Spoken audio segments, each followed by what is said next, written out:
You're listening to an archived Cabral Concept podcast. After listening to this show, check out the most up-to-date podcasts available at stephencabral.com/podcasts or search directly on iTunes. And now, welcome to the Cabral Concept, where board-certified naturopath and integrative health practitioner Dr. Stephen Cabral shares how he was diagnosed at the age of 17 with a life-altering illness and given no hope for recovery. It was only after studying and traveling all over the world did he discover how to combine ancient Ayurvedic healing practices with state-of-the-art naturopathic and functional medicine to fully rebalance the body and re-energize it with life. It's time to discover how to get well, lose weight, and finally feel alive again. And now, here's your host, Dr. Stephen Cabral. Hi everyone, and welcome back to the Cabral Concept. It's great to have you here. Excited that you joined me for this Wellness and Weight Loss Wednesday show, where we are going to be sharing with you all the ins and outs of staying healthy, staying happy, and keeping that weight level, or maybe even losing a little bit during the holiday season. So this is an important topic, something I really want to go over today because of the repercussions that I actually found the first study, right? So this is from the New England Journal of Medicine. Oftentimes we talk about health and weight gain, all those things during the holidays, but it's never really backed up by any research. I want to share with you just a little bit about that today, and then also go through some easy to implement strategies that's going to keep you healthy, right? It is about health. That is important because of so much sickness and the flu and all that during the season, and also keeping the weight off so that when you get into January, you're actually ready. You're ready for new transformation, not kind of transforming back to the old, but you're looking to make new gains. So we're going to talk about that, and of course, everything anti-aging, staying well, and reducing overall stress. So the study that I want to allude to is this. It's been a while now, and I'd love to see an updated study, and I have no doubt that it's not any better. But this study was done out of the Journal of New England of Medicine, or New England Medicine Journal, and it's called a prospective study of holiday weight gain. So what it was looking at how much weight do people gain from Thanksgiving to New Year's. Now, I would love them to have gone back and do it from Halloween to New Year's, because as I'm finding now more of my practice is that Halloween, which is 3 or 4 weeks before Thanksgiving, is adding a pound or two for a lot of people as well. So just in the period of about 5 weeks to 6 weeks, the average weight gain is about 5 to 7 pounds. Now, the media will sometimes say 7 to 10 pounds, and that's true. For a lot of people that are actually a little bit more overweight now, the weight gain can actually be more substantial. So believe it or not, sometimes the average weight gain in just 5 or 6 weeks can be 7 to 10 pounds. But the journal study that I'm going to link up for you today, and if you want to go for all the show notes, all the links, that'll be at stephencabral.com/1384. stephencabral.com/1384. So what I'm going to do is link up this study here. But here's what it showed. This is super important. Okay. Because yes, the average weight gain is, let's just say, somewhere between 5 and 10 pounds. The minimum is typically 5. So when we look at that, we say, okay, but what happens come January, February, March? Well, here's the thing. A lot of people do lose that weight, but not all of it. Unfortunately, they're still holding on to about a half a kilo. So that translates roughly to about just over a pound or so. So what we're finding in true medical research is that the average adult is gaining about 1 pound to 2 pounds per year. Now, this is not people that are gaining a lot of weight and really becoming overweight. There's no doubt about that. Now, again, we have to fix that as well. I've talked about being 20, 30 pounds more overweight. Like, we have to fix that. But if you just look at this, and I alluded to this about a month ago on a previous Wellness and Weight Loss Wednesday, if you just say, okay, let's just even say 1.5 pounds a year. All right, that's it. Just a small 1.5 pounds per year. When we look at that, over a decade, it's 15 pounds of fat gain, right? And then if you're not exercising, how much muscle have you lost? So that's important because you could have easily lost 5 pounds over a decade. That's the average after the age of about 27 years old, especially for women. Well, now you've really added about 20 pounds of body fat because you lost 5 pounds of muscle. So if you're adding 20 pounds of fat every 10 years, this becomes a huge problem. You can see why by the age of 35 years old or so, you've gained about 20 pounds, from when you were 25. Now, again, all of these things can be reversed. They really can. And believe it or not, if you're 20, 30 pounds overweight, you can lose that, honestly, easily within 4 to 6 months. And I would not tell you that you could if I didn't believe that. I mean, this is something that we specialize in. We've done this before I was ever doing functional medicine, naturopathy, bioregulatory medicine, orthomolecular, any of these things. Before all of that existed for me, I was helping people transform their body since about 1996, 1997. So it's been a little bit.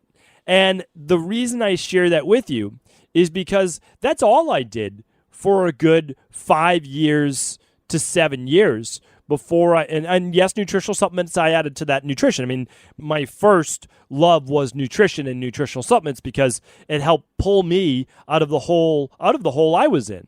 And then exercise came along. I mean, I wanted to be more in exercise, but my body wouldn't allow me to while I had Addison's disease and myalgic encephalitis and all sorts of, terms that they can label you with, right? But I wasn't any of those diseases. I was all of the underlying issues that created those diseases. So what I want to tell you is this, is that if you're 20, again, 30, 40 pounds overweight, I really believe that you can lose 5 to 10 pounds a month. So when you look at that equation, even if it was only 5 pounds a month times 6 months, that's 30 pounds. That's 60 pounds in a year. That's the minimum. Honestly, that is the minimum if you are on a good program. And I want you to know that because I want you to have hope. And if you're not losing 5 pounds a month every single month, or about 1% of your body weight, which is more for most people than 5 pounds a month, I want you to know that there is a program out there. There are things out there for you that will enable you to do that. And I'm going to get to a little bit of that today. Okay, so if you don't want to be another statistic, if you don't want to gain 5 to 10 pounds this holiday season, even if you've started to see a little bit creep on now, what do? And also, how do you prevent yourself from being sick all the time? They really go hand in hand.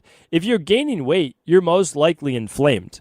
Okay, well, that's not going to spell good news for your immune system. It's not going to spell good news for your health if you're gaining body fat.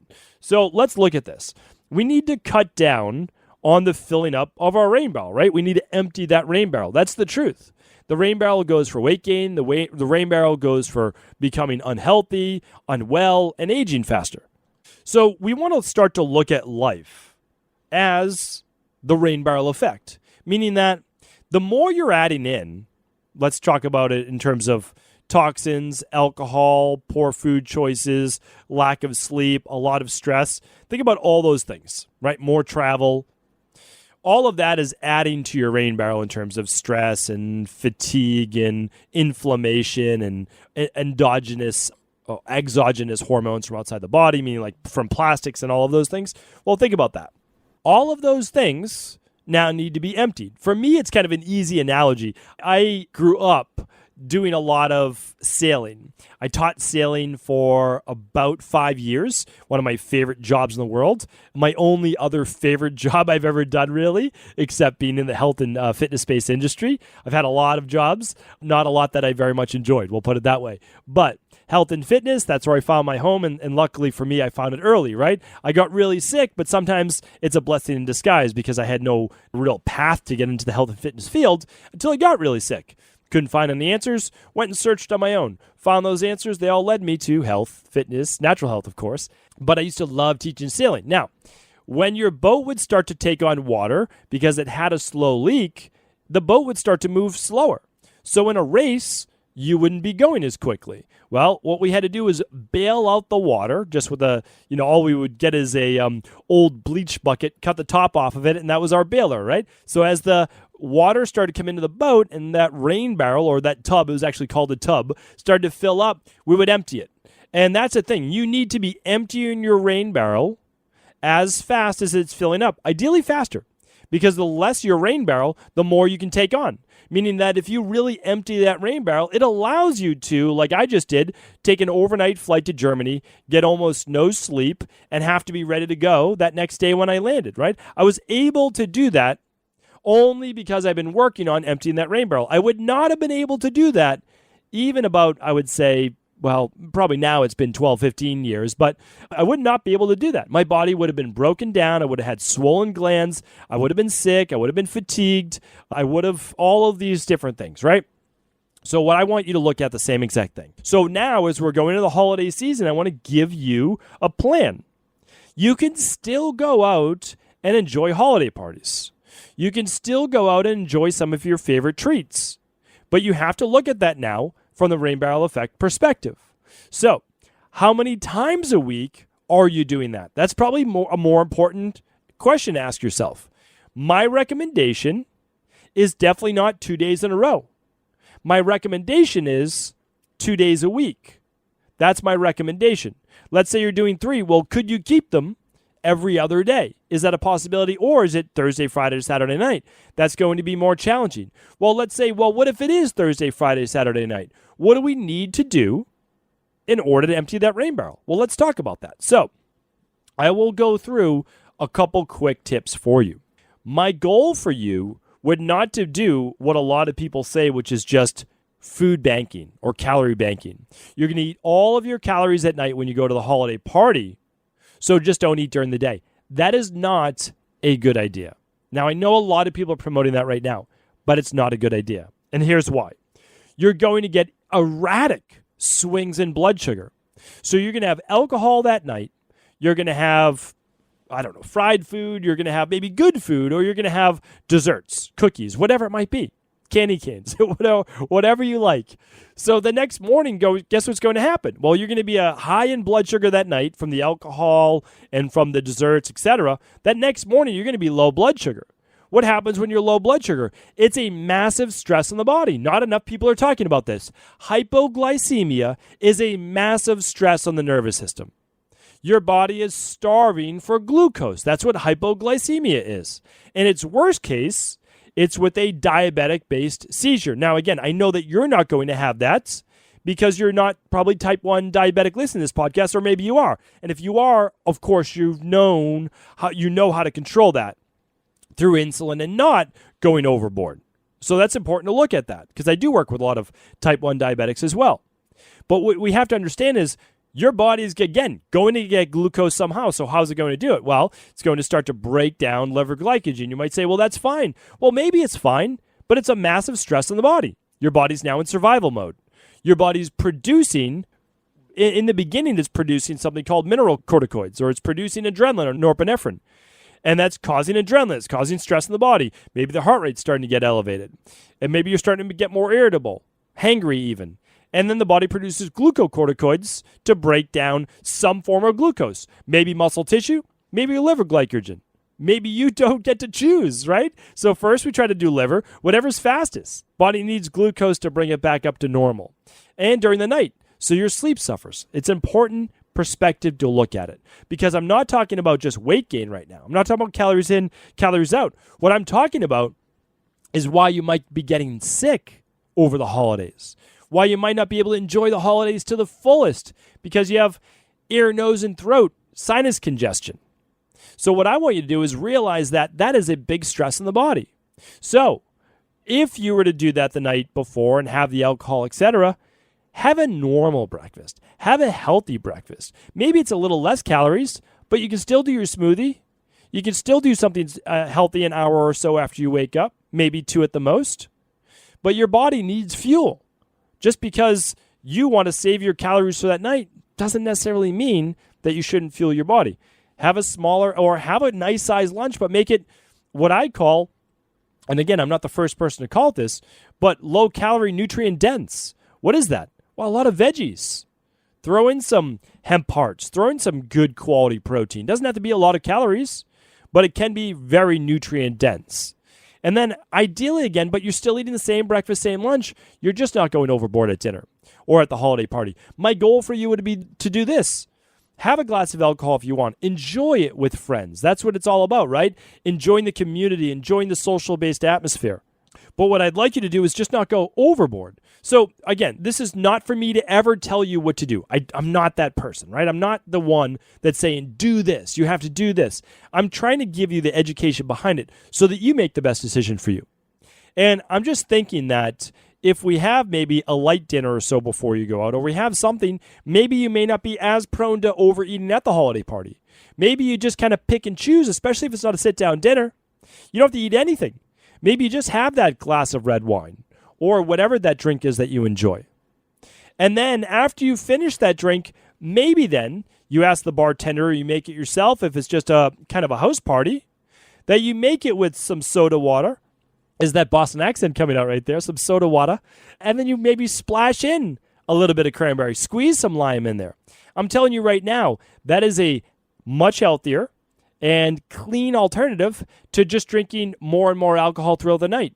You'll sip on the drink, you'll enjoy that drink, and you'll also get some electrolytes and rehydrate after that wine or mixed drink, whatever it might be. And then if you wanted another drink after that, okay, well, you just kind of buffered it with one drink in between. You had another drink, and then you did one more of the soda water, splash of cranberry, not full cranberry, splash of cranberry, and some lime, or just soda water and lime. It still looks like a mixed drink, and you can ask the bartender to put it in a normal cup. I always ask for that. And then there you go. So at maximum, you're having 4 drinks for the night, but only 2 are alcoholic. It's a much better way of doing it. You're going to sleep better, and you're going to enjoy that next day probably that much better as well. Not as much hypoglycemia. Now, again, you could do this for 1 drink.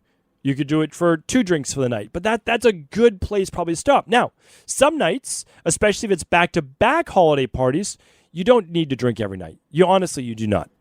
You're going to be healthier because of it. Because remember, when you drink alcohol, people try to elicit or put all of these health benefits on alcohol. There's not.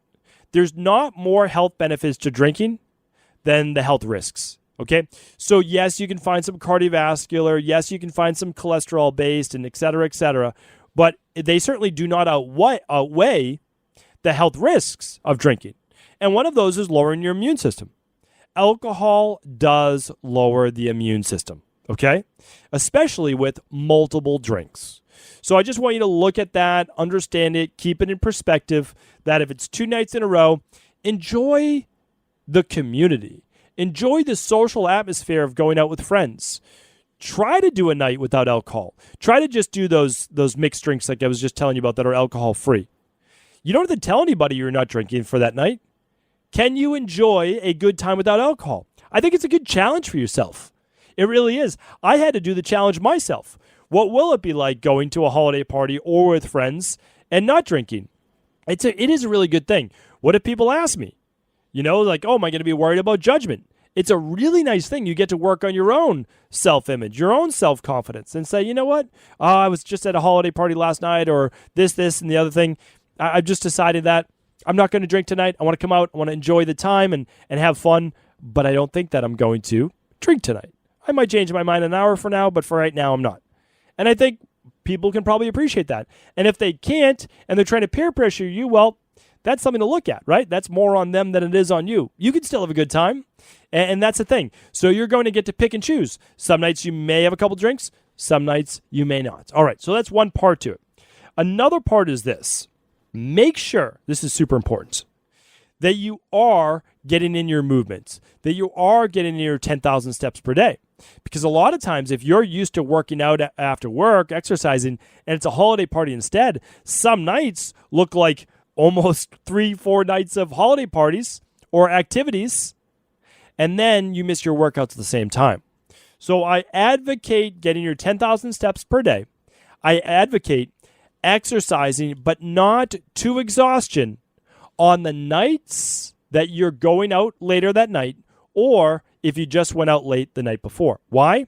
Because exercising hard, meaning a vigorous workout, actually lowers the immune system for a certain period of time.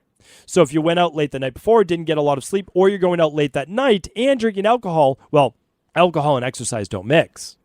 So what I want to say to you is this. Still get in your exercise. Just doesn't have to be a hardcore workout. That's it. Make it a moderate workout so that you don't overtax the body. As my mother always used to tell me, do not burn the candle at both ends. And I was notorious for that. And of course, probably part of why I had to pay the price when I was in my late teens. My body broke down earlier than many people, but a lot of people go through this as well. So, gave you the exercise, gave you the alcohol recommendations, food-wise. Enjoy some of your favorite foods. If you're out to dinner, you can still eat a healthy dinner, okay? But maybe then you split a dessert with someone. I do that a lot. So like I'll be out for a cheat meal or so. My wife and I, maybe we're going out on a date night, and we'll still probably get a healthy dinner. It depends. Like it depends on how many nights I've been out that week. I'm not going to do a lot of cheats per week, but I'm still going to do once a week my pasta and my bread because that's something that I very much enjoy.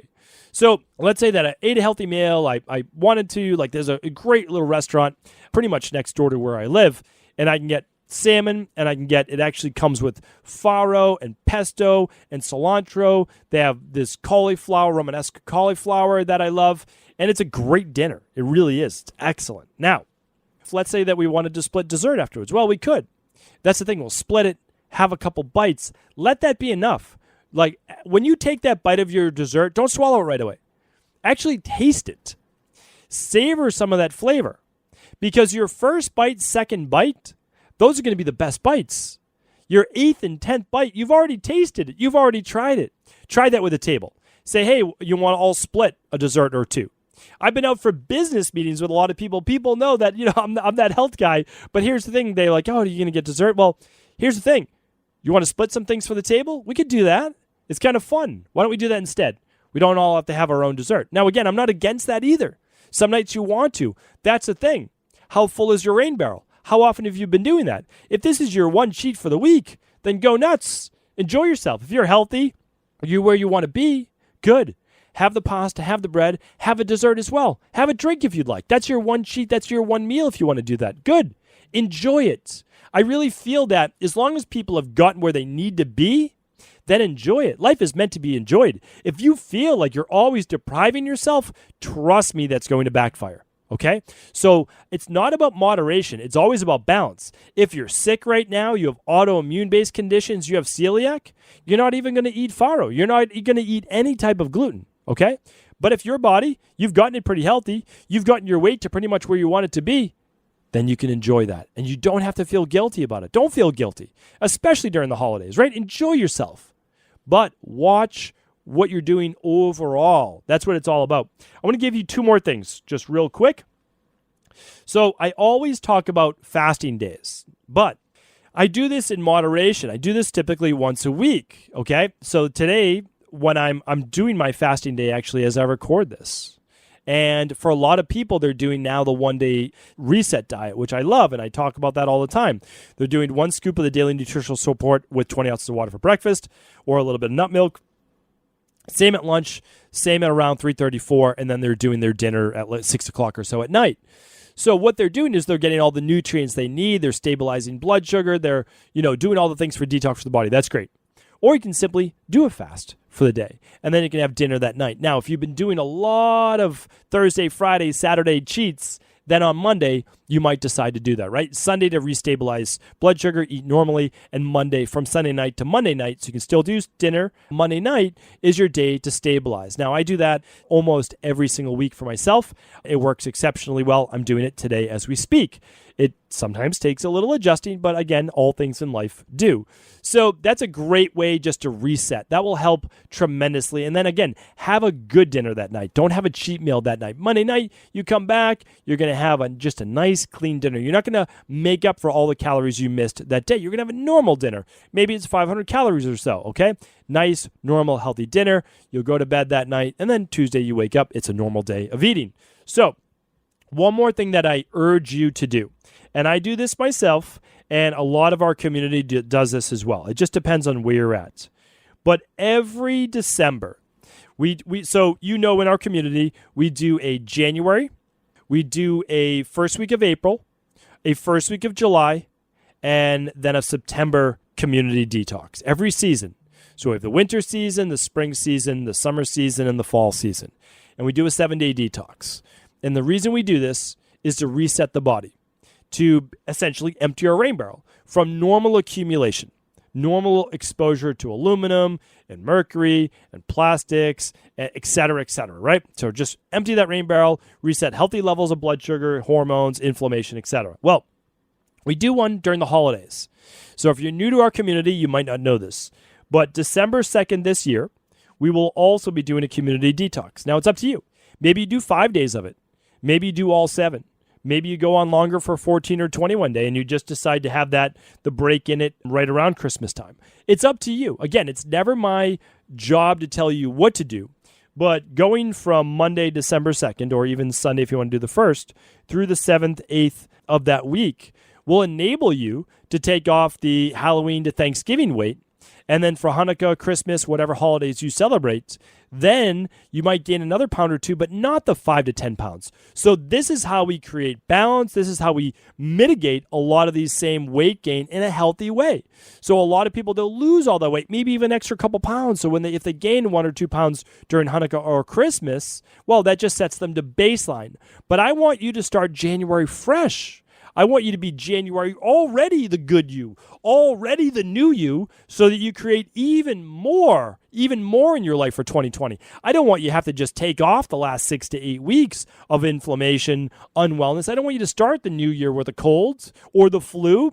I want you to stay healthy. I want you to stay happy. I want you to keep the weight off and really enjoy life. So, if you haven't heard, we actually have a free functional medicine detox course, the launch of our first course for our community going on this week. Check it out. Just head on over to equilibriumnutrition.com. Anytime that you sign in for the welcome 10 or the newsletter, whatever it might be, you'll learn more about that. But here, I'll make it easier today. Simply go to stevencabral.com/1384. It should be launching right around today. And I'm going to mention it in this Friday's podcast, episode 1386. So in episode 1386, I'll talk more about it. I didn't want that to be what today's show is, but it's completely free. But it's going to teach you more in depth of why doing a functional medicine detox is the answer and the easiest answer that most people are searching for. Thanks so much for tuning into today's show. I hope this has been helpful. As always, if it was helpful, please do feel free to share this show with at least one other person that it may serve. Take care. Ever wonder what the best sauna, blue blockers, sleep trackers, wake lights, salt lamps, or other health gadgets are? Or what about the top non-toxic mattresses, sheets, soaps, bath products, toothpaste, and cookware? Or would you like to know the cleanest choices for hemp parts, meal delivery services, supplements, and much more? I personally curated, researched, and now created a resource page of all of my top picks that continues to grow each week.